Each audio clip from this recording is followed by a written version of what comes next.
Trade, arguably the most important aspect of society in both the past, present, and the future. In today's episode of the Rick Steves podcast, Rick happens to be on vacation, so the Rick Steves future travelees are here to fill in. Today we're traveling to the Queen of the East, modern-day Turkey, or more specifically, ancient Antioch. Why Antioch? Simple, really. It was a huge trade center in the post-classical era, and it was the western terminus for the Silk Road during that period. So in essence, it was rich both in terms of economics and history. Let's jump right into it. Antioch has had a long and interesting history dating back to the 4th century BCE when it was founded by Seleucus I Nicator, who was actually a former general of Alexander the Great, the man who conquered the known world.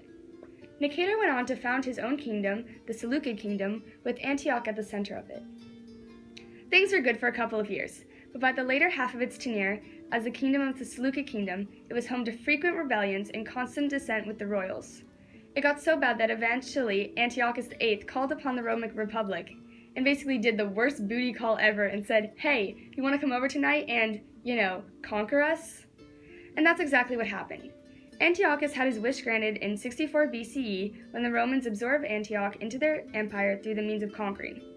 Although on the bright side, it did remain a civitas libera, meaning it was a free city with the Roman Republic that governed itself. Antioch continued to be a strong part of Rome for many years until it was severely weakened by several natural disasters, mainly a fire that set the city ablaze in 526 and frequent earthquakes from 526 to 528. Alas, the city wasn't able to fully put itself back together again in time, and they were eventually captured by the Persians at an unknown time within 540 and 611. From then, the city went on to have a whole flurry of overlords from the Persians to the Ottomans to the Byzantines and many more before eventually being returned to Turkey after World War I.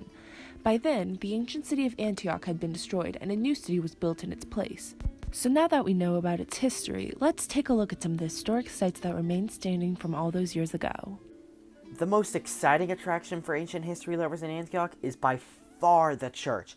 This church was founded at an unknown date by the apostles Peter and Paul themselves, and the church, along with other buildings in the area, were filled to the brim with Roman mosaics of the most famous paintings of their time, some of which are lost even to this day except for within those churches.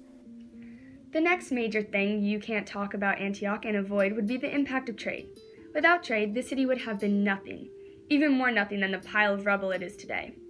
Luckily for the people of Antioch, it got a lot of trade. This was due to the city being one of the western terminuses for the Silk Road, so it was able to net all goods still coming west and sell them for themselves. Trade had two major impacts on Antioch. Number one, trade made it rain. And not water rain, money rain. Antioch was basically set for its entire existence, and it was practically able to fund whatever it wanted. It was because of this wealth and trade opportunity that so many people tried to conquer Antioch, which eventually had destroyed almost the entire city. So yeah, it doesn't pay to be rich. The second effect of trade was a ton of cultural diffusion. First and foremost was Christianity, which diffused from Rome after they conquered Antioch. It was kind of one of those, hey, we own you, and we're not going to trade with you unless you convert to Christianity kind of deals. You know the ones. Because it was essentially common ground among all traders from across Afro-Eurasia, Antioch became a hub for new ideas to be passed along. During its tenure under the Arab Caliphate, it became an important place for furthering the spread of Islam via trade networks. Now we talk about by far the most important part of Antioch's shopping, the olives. Antioch's most important economic asset was by far their olives. The farmers in Antioch grew a ton of olives, and since the city was situated right in the middle of Afro-Eurasia, there were a lot of customers for said olives. There were other things you could buy if you were interested in them, but why would you need to buy those when all you need in your life are olives? The other products available for purchase were wheat, cotton, and gold. But like I said, why would you want to buy those when you could buy olives, the greatest thing in the universe? Well, anyways, thank you for tuning in. We've been the Rick Steves future travelees filling in for the man himself, Rick Steves. If you want to know what exotic locales Mr. C's went to this week, stay tuned for the credits. And thanks again for watching.